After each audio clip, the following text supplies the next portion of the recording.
Hello everyone, আসসালামু আলাইকুম। এইটা আমার উড ভ্যারাইটির একটা ড্রাগন গাছ। এটা তোমরা দেখতেই পাচ্ছ এই গাছের অবস্থা কি রকম হয়ে গেছে। এটা অনেক বাঁকা আকারে হয়ে গেছে। আমি এটাকে সোজা করার জন্য মানে বেঁধে দিয়েছিলাম, কিন্তু এটা কিছুতেই মানে সঠিক শেপে আমি নিয়ে আসতে পারছিলাম না। তো আমার কিছু করার ছিল না, এই গাছটার আমার কাটিং দিতেই হলো।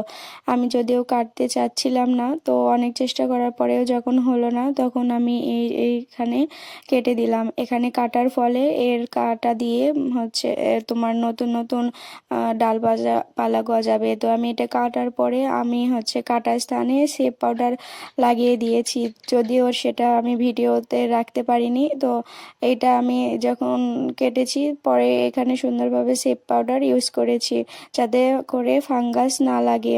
তো এর পাশে তোমরা একটা দেখতে পাচ্ছ ছোট্ট, তো এটাতে